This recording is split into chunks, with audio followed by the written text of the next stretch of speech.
Hey all. So, as promised, today we're going to go over the vocabulary activity that I introduced yesterday for the story that we started in 21 Days by Kalisha Buchanan. We did go through all of the definitions, and then we went through the example for number 1, reprieve. So, what I'm going to do in this video is I'm going to go down the list. I'll read the word, and then I will read both of the examples, and then I'll pause for a second. I'll give you a chance to check what you got down for that word, and then we'll check back up with the definition, and then we will link the examples with the definition, and then I'll explain why one example is better than the other example. So this should give you a chance to go down the list with me with your own completed vocab activity, so that you can check your work and check what you've done. And then once we're done with that, I will give you some tips and pointers for your annotation homework for this weekend. Sound good? All right, let's get started. So when we did reprieve yesterday, we said that this example over here on the left, she was so relieved that her teacher was out sick and she had another day to prepare for the presentation. We said that this was a better example of reprieve because a reprieve, as defined here, is a cancellation or postponement of a punishment or a consequence. And while giving a presentation is not exactly a punishment or a consequence, it is something unpleasant that the student is happy to avoid for another day. And so this is a classic example of a reprieve. So now let's go to limbo. Okay. So the first example is, I can't decide whether I want to go out tonight or stay home and watch a movie. Okay. Or this example, until they find out the test results, they won't know if they have to repeat the class.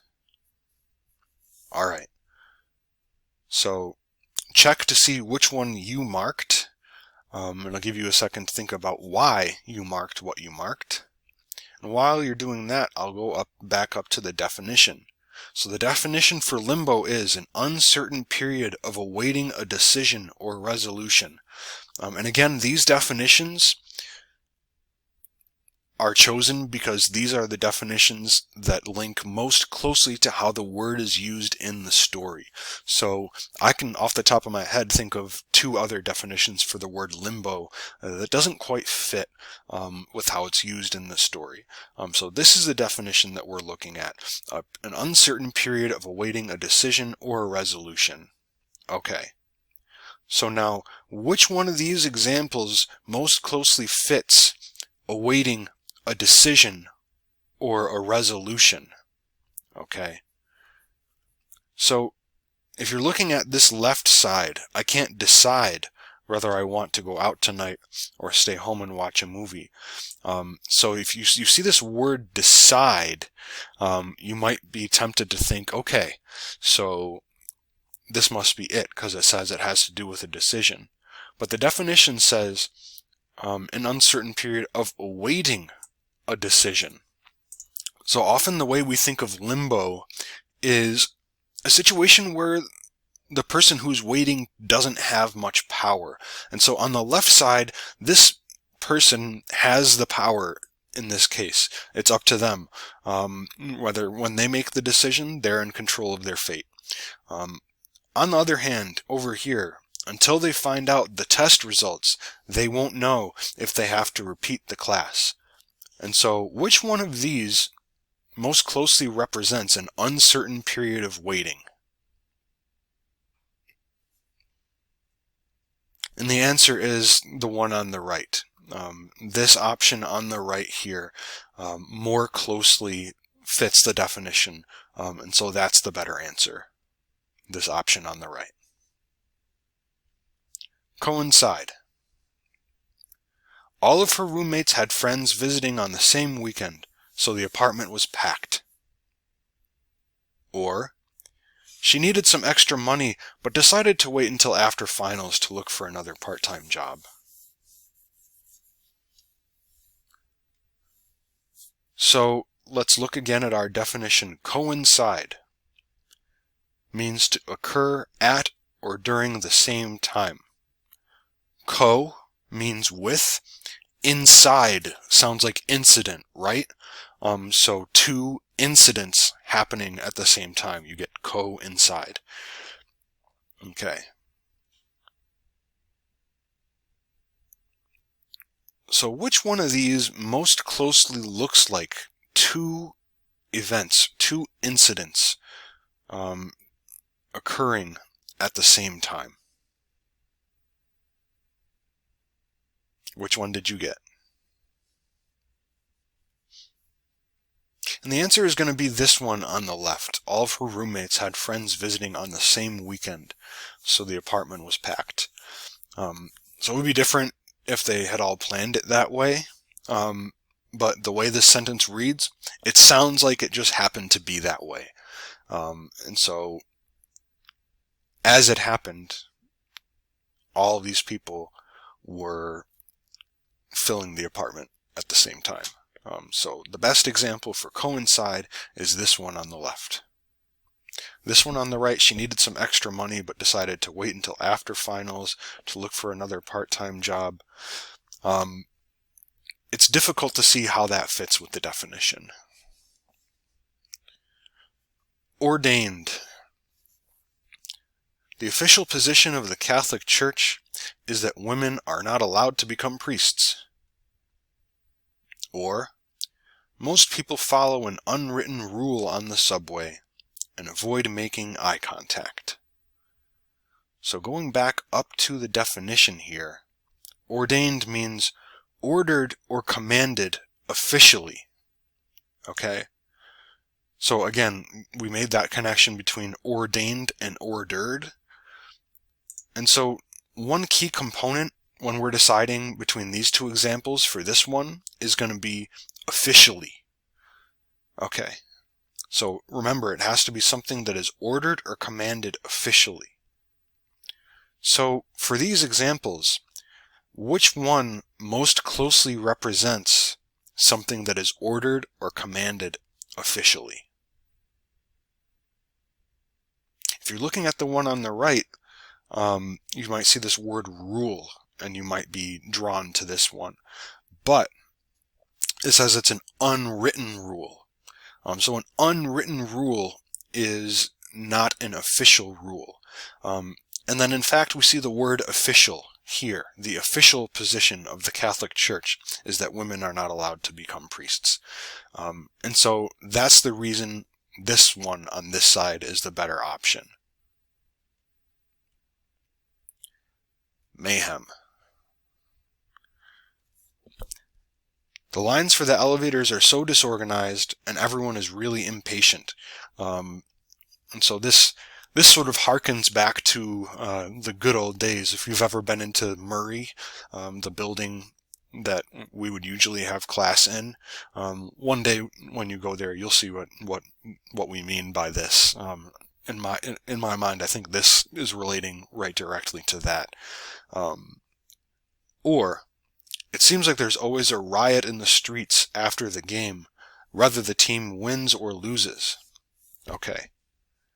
So on the one hand, we have something that's disorganized and people are really impatient. And on the other hand, we have a riot. So which one most closely agrees with this word mayhem? Let's look. So mayhem is violent or damaging disorder, chaos.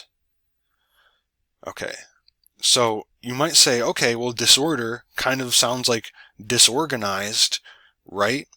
But we have Violent or damaging disorder, chaos. So we're looking for like something that's, if it's disorganized, we're looking for something that's severely disorganized, violent disorder. And so a riot more closely fits this example of mayhem, violent disorder, chaos. Phony, a favorite catchphrase of Holden Caulfield and of the president. After he won the lottery, relatives he hadn't spoken to in years started calling him up and asking how he was doing. She's so nervous around new people that she talks about herself nonstop, so they often think she's not interested in listening to them. Okay, so let's look at phony, the definition for phony. Not genuine or fake, or a fraudulent person or thing. In this one it might be helpful to look at the example. She thought the worst kind of people were the phonies who pretend to care but are really only out there for themselves. People who pretend to care but are really only out there for themselves. Fraudulent person or a thing. Phony. After he won the lottery, relatives he hadn't spoken to in years started calling him up and asking how he was doing. She's so nervous around new people that she talks about herself nonstop, so they often think she's not interested in listening to them. Okay. So if we're talking about a fraudulent person or a thing, or if we're looking at this example, the worst kind of people were phonies who pretend to care, but are really only out there for themselves. In this case, the example is the one that really helps us to choose this one on the left, that more closely relates to this word phony. This one on the right seems more like someone who is socially anxious and who's dealing with how people perceive social anxiety. And so that's not quite right. And so this one on the left is going to be the better option. And lastly, we have listless.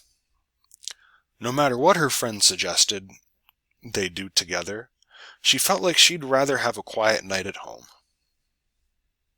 Or, after he lost his job, he had no desire to leave the house, and he could hardly get out of bed. Okay, so which one did you pick for listless? Let's look up at this definition. Okay, so listless means lacking energy or enthusiasm. And the example they give is, I don't have air conditioning and the summer heat makes me feel too listless to move.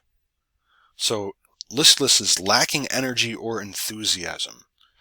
Okay, so let's look at this one on the left again. No matter what her friends suggested they'd do together, she felt she'd rather have a quiet night at home. Okay. All right, and so this looks like this is a preference that she has. She would rather have a quiet night at home, but perhaps she could be persuaded. She would rather have a quiet night at home. This just sounds like a decision that she's making. Whereas over here we have, after he lost his job, he had no desire to leave the house and he could hardly get out of bed. So which one to you sounds more like someone who is lacking energy or enthusiasm? For this one on the left, it's not so much that she's lacking enthusiasm, it's just that she has a different choice. But this one on the right looks more like he is lacking energy or enthusiasm. So this option on the right is going to be the better option. So how did you do? So that concludes our vocabulary activity. For homework over the weekend, please remember that you are supposed to read the rest of part 1 in 21 days. And I would highly suggest that you annotate those things that I suggested yesterday. Time markers, so anything that tells us when something is occurring, where we are in time, or when something in the past happened. And I would also suggest that you keep track of who the characters are to each other. And I might even start jotting down what these characters are like, their traits. That's all. Have a good one.